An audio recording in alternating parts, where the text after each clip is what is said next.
Praise the lord. ఇక్కడుంటున్న సముద్రము ఎంతో అందముగా ఉంది. మన జీవితము కూడా అందమైన జీవితం. సముద్రములో ఎన్నో అలలు. కొన్ని అలలు ఎంతో ఎత్తుగా ఉంటాయి.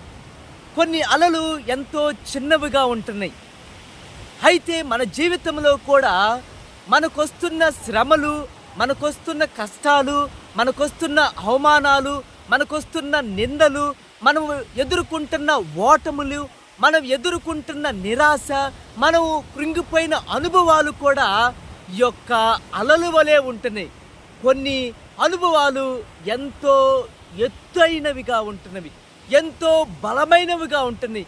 కొన్ని పరిస్థితులు ఎంతో చిన్నవిగా ఉంటున్నాయి. అయితే ప్రభు అయిన యేసుక్రీస్తు శక్తి కలిగిన దేవుడు. ఆయన ఈ లోకంలో ఉన్నప్పుడు సముద్రాన్ని శాసించిన వాడుగా ఉంటున్నాడు.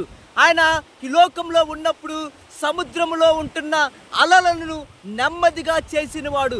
సముద్రములో వచ్చిన తుఫానుని తన యొక్క మాట ద్వారా నెమ్మదిపరిచినవాడు, నిమ్మళము చేసినవాడు. అయితే మనము కూడా మన జీవితంలో అలల వంటి పరిస్థితులు ఎదురైనప్పుడు ప్రభు అయిన యేసుక్రీస్తు వైపు చూచి ఆయన యొక్క నామమును జ్ఞాపకము చేసుకొని, యేసు ప్రభువా నేను నిరాశలో ఉంటున్నాను, యేసు ప్రభువా నేను ఎంతో ఓటమిని ఎదుర్కొంటున్నాను, నేను భరించలేకపోతున్నాను, నా హృదయం ఎంతో కృంగిపోయి ఉంటున్నది, నా భవిష్యత్తును గురించి నేను ఎంతో చింతిస్తున్నాను, నా యొక్క జీవితాన్ని నేను జ్ఞాపకం చేసుకుంటే నాకు భయము కలుగుచున్నది అని మన హృదయంలో ప్రార్థన చేస్తే యేసు ప్రభు మన హృదయానికి నెమ్మదిని కలుగజేస్తాడు, భయాన్ని తొలగిస్తాడు.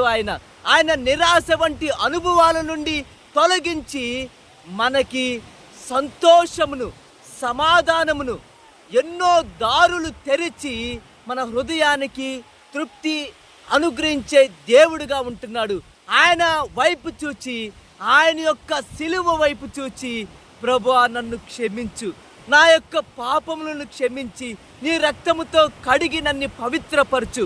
చూడండి, ఆయన నిరాశ వంటి అనుభవాలలో, భయము వంటి అనుభవాలలో, కృంగిపోయిన పరిస్థితుల్లో మన హృదయానికి నెమ్మది కలుగజేస్తాడు. మనకి విజయము రానప్పటికీ, మనకి ఆయన యొక్క